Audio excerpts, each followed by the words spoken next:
ሊነጋ ሲል በቃ አጥር ቀልጠፋ አድርጌ እንባ እየተናነቀኝ የ6 ዓመት ፍቅረኛዬ ምን እንደተፈጠረ እንኳን ሳይነግረኝ ከመሬት ተነስቶ እንለያያለኝ። ሳላስበው እንባዬ ከዓይኔ ዝርግፍ ብሎ ፈሰሰ። አይዞሽ ብሎ ሶፍት ሰጠኝ። ቀና ስል ማክቤል እያየኝ ነበር። እሱ ፊት እንደዚህ በመሆኔ በራሴ እየተናደድኩኝ ለመሳቅ ሞከርኩኝ። እንዴ እናዋለኝ በመደናገጥ ስሜት። ፍቅረኛዬ እኮ ፊት ለፊት እያየኝ ነው። እዚህ እንደሆነ አውቀሽ ነበር እንዴ ብሎ ተከታታይ ጥያቄ ጠየቀኝ። አዎ ይሄ ቤት ያባቱ ነው፣ እሱ ደግሞ ከዚያ አይጠፋም። ይቅርታ ግን ላናድደው ፈልጌ ነው። ለሱ ደግሞ ካንተ የተሻለ ሰው አላገኘሁም። ማለቴ ላስቀናው ስለፈለግኩኝ ከሱ የተሻለ ቆንጆ ሰው መሆን አለበት ብዬ ስላሰብኩኝ አንተ መጣህልኝ። ቁጥብ ፈገግታውን ለገሰኝ። ሲስቅ የሆነ ብቻ የሚያስደነግጥ ነገር አለው። እኔ ምልሽ ካንቺ ምን አትሆን የተጣላሽ? መጀመሪያ ከኔ ምን ጎሎት ነው የተጣላኝ ብለሽ ራስሽን ጠይቂያለኝ። ማወቅ የምፈልገው እሱን እኮ ነው። እና ምግብ እንዘዛለኝ። አስተናጋጁን ጠራ ነው። እሱ የራሱን ምርጫ ሲያዝ እኔ ቀድሞ ፍቅረኛዬ አብዝቶ የሚወደውን ምግብ አዘዝኩኝ። እየተመገብን እያለ ላጉርስ ማለቴ ካልደበረ አልኩትኝ። ምን ነው እያየሽ ነው እንዴ አለኝ። አዎ አይኑን ከኛ ላይ መልቀን አልቻለም አልኩት። እሺ አለኝ። ብዙም ደስ እንዳላለው ያስታውቃል፣ ግን የኔ አናውጣነት አጎረስኩት። በልተን እንደጨረስን በቃ እንሂድ አለኝ። እሺ ብዬ ተነሳውና እጁን ያስኩት። የሆነ የገባው ነገር ነው። ወደ ራሱ አስጠግቶ አቀፈኝ። ልክ ከበሩ እንደወጣን ልሸኝሽ አለኝ። ካላስቸገርኩ ሸኘኝ አልኩትኝ። ሸኝቶኝ ለወርድ ስል ለካ እስካሁን ስሙን አላውቀውም። እውይ ረስቸው፣ ስምህን እኮ አልነገርከኝም አልኩት። የዛኔ ከት ብሎ ሳቀብኝ። እንዴት ስሜን ሳታቂ እንኳን የጋበዝኩሽ ምግብ ትበያለሽ? ደግሞ ጭራሽ መኪና ውስጥም ገብተሻል እኮ። ከደበረ ይቀራላ አትንገረኝ ተው ብዬ ፊቴን ዘበዘፍኩት። እባክሽ አታኩርፊ ሉል እባላለሁ አለኝ። ስምን መላክ ያወጣዋል ማለት እኮ እንዳንተ ነው። በቃ ቻው አልኩትና እሺ ብሎ ሄደ። መኪናው ከዓይኔ ሲሰወር ወደ ቤቴ ገባው። ልክ ስገባ ማዘር ምን ነው ቶሎ መጣሽ ብላ ሙድ ያዘችብኝ። ሰዓቱን ሳየው 2 ሰዓት አልፏል። ትንሽ ካወራን በኋላ ወደ ክፍሌ ገብቼ ጋደም ከማለቴ ስልኬ ጮኸ። ሳየው ማክቤል ነው። ሳቄን መቆጣጠር አቃተኝ። አላነሳውም ትንሽ ይበሳጭ ብዬ ዝም አልኩኝ። ድጋሚ ደወለ። አሁንም ዝም አልኩት። በአራተኛው ሲደውልልኝ አነሳሁት። ሄሎ አልኩኝ በመኮሳተር ድምፅ። ምን ነው ስልክ አታነሽም አለኝ። መጀመሪያ ሰላምታ አይቀድምም? ስልክ ያላነሳሁት ደግሞ ከፍቅረኛዬ ጋር ስለነበርኩ ነው። ምን ነው በሰላም ነው የደወልከው? አዎ ላውራሽ ፈልጌ ነበር አለኝ። ከተመቸኝ እሺ አልኩትኝ። በቃ ቻው ደህና ደሪ። ስልኩ ጆሮዬ ላይ ተዘጋ። ከትንሽ ደቂቃ በኋላ ወደ ሉል ጋር ደወልኩኝ። አያነሳም። ልረብሸው ስላልፈለግኩኝ ዝም አልኩኝ። እንቅልፍ ሸለብ ከማድረጉ ስልኬ ጮኸ። ሉል ነበር። አነሳሁትና በሰላም ገባህ አልኩት። አዎ እየነዳው ስለነበረ ነው ያላነሳሁት ይቅርታ አለኝ። የተወሰነ ካወራን በኋላ ቻው ተባብለን ተኛው። ጠዋት ከእንቅልፌ የተነሳሁት 3 ሰዓት ላይ ነበር። ቁርሴን በላልቼ ስጨርስ ወደ ጓደኛዬ ጋር ለወጣ ልብሴን ስለባብስ ስልኬ ጮኸ። ማክቤል ነው። አነሳሁትና ሄሎ አለኝ። አቤት አልኩትኝ። ዛሬ እንገናኛለን ተባብለን አልነበር? ከተመቸሽ አሁን ላግኝሽ በራችሁ ጋር ነኝ አለኝ። ጠብቀኝ ብዬ ከ10 ደቂቃ በኋላ ወጣሁኝ። ተቆሳትሮ ነበር የጠበቀኝ። ሰላምታ ከተለዋወጥን በኋላ ምንድነው ልታናገረኝ የፈለግከው አልኩትኝ። በውስጤ ይቅርታ ሊጠይቀኝ እንደሆነ እርግጠኛ ነበርኩኝ። እኔም ትንሽ ከለመነኝ በኋላ እሺ እንደምለው ወስኜ ነበር። እሱ ግን የትናንትናው ልጅ ፍቅረኛሽ ነው አለኝ ተኮሳትሮ። ለምን ጠየቅከኝ አልኩት። አይኔ እንድትጎጂ አልፈልግም ላስጠነቅቅሽ ብዬ ነው ማለት አልኩትኝ። ውስጤ ግራ ግብት ብሎታል። እሱ እኮ በጣም ሀብታም ነው። በጣም ታዋቂ የመኪና አስመጪና ላኪ ድርጅት አላቸው ከወንድሞቹ ጋር። በዛ ላይ የራሱ የሆነ ምን የመሰለ ሆቴል አለው። ስታስቢው ዝቅ ብሎ ካንቺ ጋር የሚሆን ይመስልሻል? እኔ እንኳን የራሴ የምለው ምንም ነገር ሳይኖረኝ አባቴ ግሮሰሪ ተኩራርቼ ነው አንቺ ደሃነሽ ብዬ ተውጉሽ። እስኪ ራስሽን ተመልከችው። አንቺም ሆንሽ ቤተሰብሽ ከዚህ ከቆመ የጭቃ ቤት በቀር የራሴ የምትሉት ምን አላችሁ? እና ተጠንቀቂ ብሎኝ በቆምኩበት ጥሎኝ ሄደ። ብቻ አላውቅም፣ በስለት እንደተወጋው ነገር ሰውነቴ ሁላ ደነዘዘ። የማውቀው ማክቤል አልመስልሻለኝ። ለአይን ያስጠላኝ፣ በጣም ቀፈፈኝ። እስከዛሬ ፍቅረኛ የመሆኑ ሳስብ ሰቀጠጠኝ።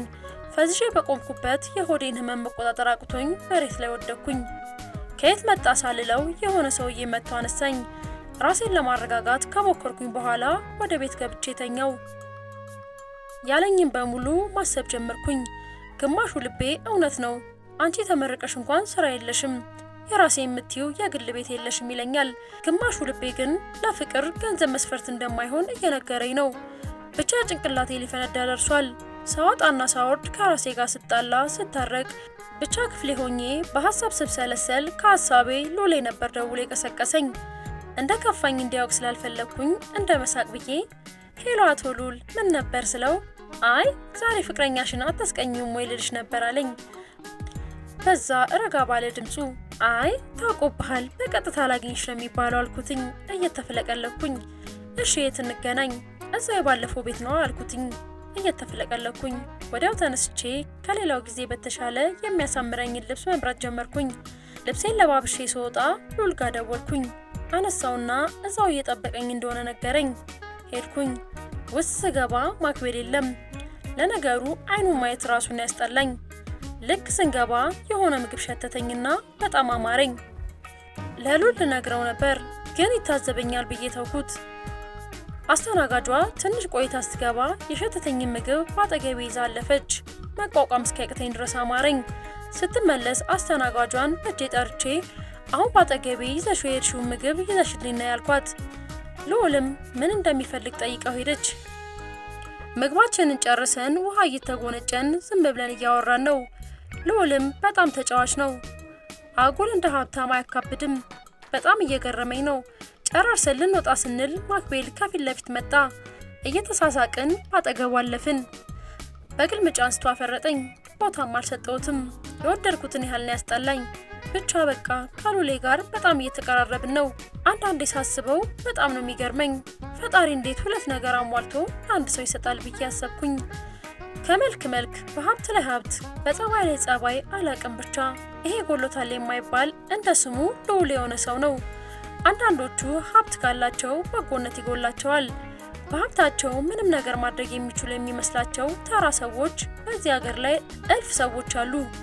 አንዳንዶቹ ደግሞ መልክ ካላቸው ጸባይ ይነሳቸዋል። ብቻ ልዑል ከማውቃቸው ሰዎች በብዙ ነገር ተለየብኝ። አሁንማ ሳላገኘው ማደር በራሱ በጣም ጭንቅ ክፍት ይለኝ ጀምሯል። ማክቤልን ከልዑል ጋር ማወዳደር እየከበደኝ መጣ።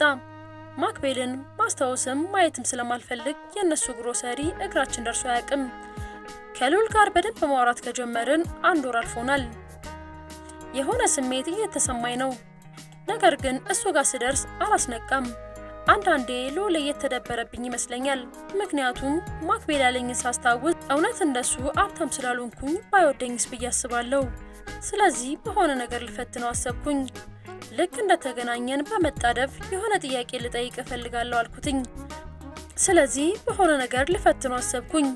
ልክ እንደተገናኘን በመጣደፍ የሆነ ጥያቄ ልጠይቅህም አልኩትኝ። መቼም አንዴ ሲፈጥረኝ እርጋታ ብሎ ነገር አልፈጠረብኝም። እሺ ሙልቃቂት አለኝ እየሳቀ። ሲስቅ አንዳች ሰውነቴን ስንጥቅ የሚያደርግ ምትሃታዊ ነገር አለው። በቃ ተወው፣ ስንወጣ መኪና ውስጥ እነግርሃለሁ፣ ብቻችንን ስንሆን አልኩትኝ። እሺ እንዴት ተመቸሽ አለኝ። ደሞ እኮ ሲያወራ ቃላቶቹ አንቺ ቅደሚ አንቺ የሚባባሉ ነው የሚመስለው። አቤት እርጋታቸው። ልክ መኪና ውስጥ ስንገባ ወደፊት ንደው አልኩት። የት እንደሚሄድ ባያውቅም ይነዳዋል። ብቻ ዞር ስል ትንሽዬ ቦታ አየሁኝ። አቁሞ ሳይታወቀኝ አንባረኩበት። እሺ ተረጋጊ እንጂ ሰላም አለኝ። እሺ ወደ ታች ታጠፍ አልኩትኝ። ታጠፈ። ትንሽ ተጉዘን ከመኪናው ወረድን። ሁለታችንም በደንብ እየተያየን ለማውራት የሚመቸን ቦታ ከመረጥን በኋላ ቁጭ አልን። እሱ ትንሽ ከፍ ያለ ድንጋይ ላይ እግሩን ከፍቶ ተቀመጠ። እኔ በእግሮቹ መሃል ገብቼ ቁጭ ልላልኩና ድፍረት ይሆንብኛል ብዬ ከጎኑ ወደሱ ዞሬ ቁጭ አልኩኝ። እሺ አጅሪት ቀጥ ያለኝ። ለመስማት እንደጓጓ የሆነ ነገር ሹክ ብሎኛል። ምን መሰለ የሆነ ጥያቄ ልጠይቅ ነበር አልኩት። ምን ብዬ እንደምጀምር ግራ እየገባኝ እኮ ነው። ጠይቅኛ ብቻ አፈቅራለሁ እንዳትይኝ እንጂ አለኝ። አነጋገሩ የቀልድ አይመስልም ማለት አልኩትኝ። አንዳንድ ጥያቄዎች መልስ የላቸውም። ቀጥ ያለኝ። ለምሳሌ መንገድ ላይ የሄድክ አንድ የኔ ቢጤና 1 ሚሊዮን ብር ብታገኝ ቀድሞ ልብህ የትኛውን ይከጅላል አልኩት። መልሱን እስክሰማ ተጨነኩኝ። በቃ ለዚህ ነው እዚህ ድረስ ያመጣሽ ብሎ አፍንጫዬን ጎተተኝና ወደ መልሱ ስገባ እኔ የኔ ቢጤውን እመርጣለሁ። ምክንያቱም እኔ የብር ችግር የለብኝም። ይሄን ጥያቄ ለአንድ የኔ ቢጤ ብታቀርቢለት መልሱ ገንዘቡን ይልሻል። እኔን ስጠይቂኝ ደግሞ ሰውየውን አልኩሽ። ሰው የሌለውን ነገር ነው የሚመኘው። እኔ ገንዘብ አለኝ፣ ፍቅር ግን የለኝም። በአሁን ሰዓት ከገንዘብ ይልቅ አንድ የልቤን የማማክረው እውነተኛ ሰው ባገኝ ነው የምመርጠው። እኔ ሚስት ማግባት ፈልግ ገንዘቧን አይቼ አይደለም ማገባት። ለምን መሰለሽ? በቤት ላይ ቤት፣ በመኪና ላይ መኪና፣ በገንዘብ ላይ ገንዘብ እንጂ ፍቅርን አትሰጠኝም። አንዲትን ሴት ሳፈቅራት ክፍተቴ እንድትሞላልኝ ፈልጋለሁ። የኔ ክፍተት ገንዘብ አይደለም። የኔ ክፍተት እውነተኛ ፍቅር ነው። ገንዘብ ሳላጣ ጤነኛ ሆኖ በሚኖረው ሰው እቀናለሁ። ሁሌ እየሳቀ በሚኖረው እቀናለሁ። የልቡን ሁሉ ዝርግፍ እያደረገ ለልቡ ጓደኛው ሲያማክር ሳይ እቀናለሁ። ምክንያቱም አሁን የጠቀስኩልሽን ነገሮች ሁሉ እኔ የለኝም። እነዚህ ነገሮች ያላቸው ሰዎች ግን ለነሱ እንደ ተራ ነገር ናቸው። እነሱ በእጃቸው የሌለውን ሩቅ አሻግሮ ሲያዩ የተሰጣቸውን ነገር ሳያመሰግኑበት ሳይጠቀሙበት ያልፍባቸዋል። ተመለሰልሽ ብሎ ጉንጬን ነካ ነካ እስኪያደርገኝ ድረስ አፌን ከፍቼ ነበር ምሰማው። አንዳንድ ጥያቄዎች ተፈጥሮብኛል፣ ግን ዝም አልኩኝ። ልዑሌ አነጋገሩ ውስጤ ነበር የገባው። እውነት ፈልጎ ያጣውን ክፍተቱን እኔ ብሞላለት ብዬ ተመኘው። ባገኘሁት አጋጣሚ ሁሉ እሱን ለማስደሰት ለራሴ ቃል ገባሁኝ። ሳየው ሁሉ ነገሩን የሚሳሳብኝ ከንፈሩ፣ አይኑ፣ ብቻ አላቅም። ወደሱ የሚጎትተኝ ብዙ ነገር አለ። በጭራሽ መቋቋም የማልችለው ነገር ነው። አንዳንዴ በጣም ያመኛል። ምግብ ራሱ ያረጋልኝም። በልቼ ወዲያውኑ ይወጣል፣ ያጥወለውለኛል። ብቻ ሐኪም ቤት ለመሄድ እነሳና ምን እንዳስቀረኝ ሳላቀው እቀራለሁ። ዛሬ ግን በጣም ሲደብረኝ ሄድኩኝ። ምርመራ አድርጌ ጨርሼ ልወጣ ስል ማክቤል ደወለ። ግራ እየተጋባው አነሳሁትና ሄሎ የኔ ውድ አለኝ። አቤት አልኩት በመኮሳተር ድምፅ። ፈልጌሽ ነበር፣ ከቻልሽ አስቸኳይ ነው እባክሽ አለኝ። እኔም ምን ሊለኝ ነው ብዬ እያሰብኩኝ እዛው ከግሮሰሪያችሁ ፊት ለፊት ያለው ሆስፒታል ነኝ አልኩት። ትንሽ እንኳን አልደነገጠም። አስቸኳይ ነው ትመለሻለሽ ቶሎ ነው ያለኝ። እኔም ውጤቱን ለመስማት ተራዬን እየጠበኩ ስለነበረ ዝም ብዬ ወጥቼ ሄድኩኝ። ውጤቱን እስክሰማ ጨንቆኛል፣ ግን ለምን ወጥቼ እንደሄድኩኝ እንጃልኝ። ልክ አስፋልቱን ተሻግሬ በር ላይ ስደርስ ማክቤል በር ላይ ቆሞ በፈገግታ ተቀበለኝ። የኔ ፊት ግን ጭራሽ አልተፈታም። አቤት ምንድነው አልኩትኝ ከፊት ለፊት ቆሜ። አትኮሳተሪ እንጂ ጉዳዩን ደግሞ ግቢና ነግርሻለሁ በእናትሽ። አልገባም እንዳትይኝ ብቻ። መቼም እዚህ ጋር ቆመን እናወራትኝማ። የመማፀን ፊት እያሳየኝ እሺ ብዬ አልፌ ገባው። ከፊት የቀደመና የሆነ ወንበር ስቦልኝ ተቀመጥኩኝ። ምን ልታዘዝ አለችኝ። አስተናጋጇ ነበረች።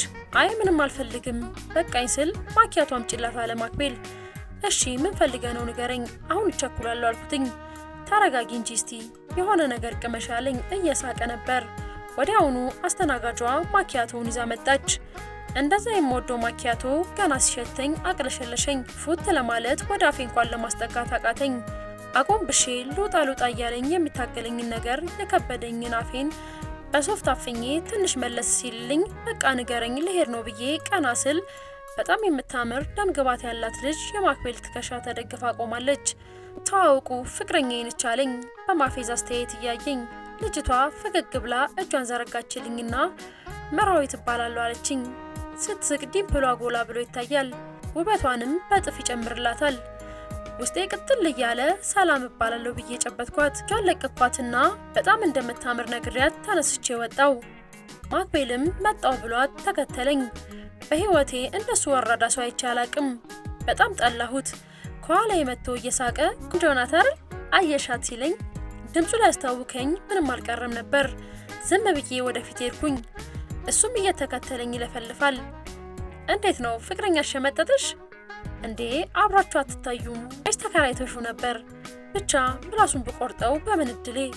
መጨረሻ ላይ ትግስቴ ሲሟጠጥ በእርጋታ ወደሱ ዞርኩና ፍቅረኛ በጣም ቆንጆ ናት፣ በጣም ደስ ትላለች፣ ግን ደግሞ ታሳዝነኛለች እንዳንተ አይነት ሰው ላይ ስለጣላት። ለማንኛውም ያዝልቅላችሁ፣ እኔን ግን ተወኝ። እኔ እኮ በቃ እርግፍ አድርጌ ትቻለሁ። እኔ ራሴን ህይወት ጀምሬያለሁ።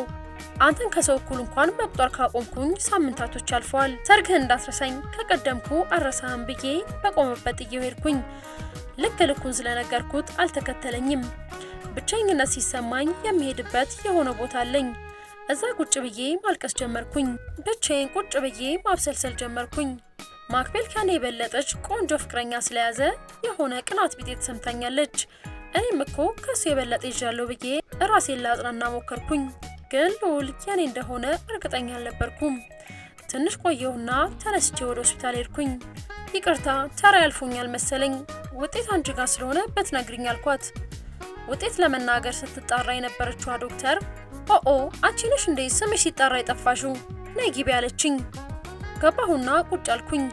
መጀመሪያ ብዙ ጥያቄዎችን ጠየቀችኝ። ከማን ጋር ነው የምትኖሪው? ስራለሽ? ፍቅረኛለሽ? ወይስ የኑሮ ሁኔታሽ እንዴት ነው? ብቻ ብዙ ከጠየቀችኝ ከመለስኩላት በኋላ ውጤቱን ነገረችኝ። የምርመራው ውጤቴን ሳየው እዛው ነበር ራሴን ሳትኩት። ስነቃ ዶክተሮቹ ካባው ደህና ነሽ ይሉኛል። መልሴን ራሴን ከፍና ዝቅ በማድረግ መልሼላቸው ካልጋ ላይ ወረድኩኝ። እንባዬ ዝም ብሎ ይፈሳል። አንዷ ዶክተር ሶፍት ሰጥታኝ እንድረጋጋ ነገረችኝ። መረጋጋት ግን አቃተኝ። ደህና እንደሆንኩኝ ነግሬያቸው ዝም ብዬ ወደ ቤት ሄድኩኝ። በቤት ታናሽ እህቴ ብቻ ነበር ያለችው። ስታይኝ ደንግጣ ሮጣ መታቀፈችኝ። ዝም እንድትል አስጠንቅቂያት ወደ ክፍሌ ገብቼ ጥቅልል ብዬ ተኛው። አልጋዬ ውስጥ ገብቼ ሳስብ ሳለቅስ ስገላበጥ አመሻሽ ደርሶ እናቴ ወደ ቤት መጣች። እቤት ስትገባ ከሳሎን ስታጣኝ ወደ ክፍሌ መጣች። ብታንኳኳ ዝምታ ነበር መልሴ። የበሩ ድብደባና ድምጿ በጣም ሲረብሸኝ ተነስቼ ከፈትኩላት። ስታይኝ በጣም ደነገጠች። ምን ነው ልጄ ምን ሆንሽብኝ እያለች ፊቴን ስታሻሸኝ እንባዬን መቋቋም አቃተኝ። ፊቴን አዙሬ ወደ አልጋዬ ሄድኩኝ። ተከትላኝ ገባችና አልጋዬ ላይ አረፍ ካለች በኋላ ወደ እሷ ጎትታ ጉልበቷ ላይ አስተኛችኝ። በይ አሁን በእርጋታ የሆንሽውን ሁሉ ንገሪኝ አለችኝ። ከእናቴ ምንም ነገር አልደብቃትም። ከልጅነቴ ጀምሮ እንደ ልብ ሚስጥረኛ ጓደኛ ሆናን ያሳደገችኝ። ሌላው ቀርቶ ትምህርት ቤት እንኳን የፍቅር ደብዳቤ ሲሰጠኝ ከእናቴ ጋር ነበር ከፍቼ የማነበው። የሚጠቅመኝንና የማይጠቅመኝን ከሷ የተሻለ የሚያውቅ ሰው አለ ብዬ ስለማላስብ ነው ምንም ነገር የማልደብቃት። አሁን ሁሉንም አፍረጥርጬ ልነግራት ነበር፣ ግን እንደማልችል ገባኝ። እናቴ በቀላሉ እንደማትፋታኝ ስለገባኝ የሆነ ታሪክ ፈጥሬ ልነግራት እያሰብኩኝ እያለ ድንገት ልዑል አይምሮዬ ውስጥ ብልጭ አለልኝ። ንገሪኝ ልጄ አለችኝ በለሆሳስ ድምፅ። ምን መሰለሽ ማም ፍቅር ያዘኝ አልኳት እየተቀለሰለስኩኝ። አላመነችኝም። ፍቅር ስለያዘሽማ እንዲያቶኝም ደግሞ ዛሬ ነው እንዴ ፍቅር ያዘሽ? ይህን ያህል ጊዜ ከማክቤል ጋር ስትቆይ ፍቅር እንደያዝሽ ነበር ማቀው። እኔ እናትሽን ስታየኝ ህፃን ልጅ ነው እንደሚመስልሽ? ባይሆኑኑ እውነቱን ተናገሪ፣ ብትዋሺ አውቅብሻለሁ እሺ ብላ አፋጠጠችኝ። እኔም ድርቅ ብዬ እማዬ ከማክቤል ጋር ተለያይተናል፣ ከሌላ ሰው ጋር ነው ፍቅር ያዘኝ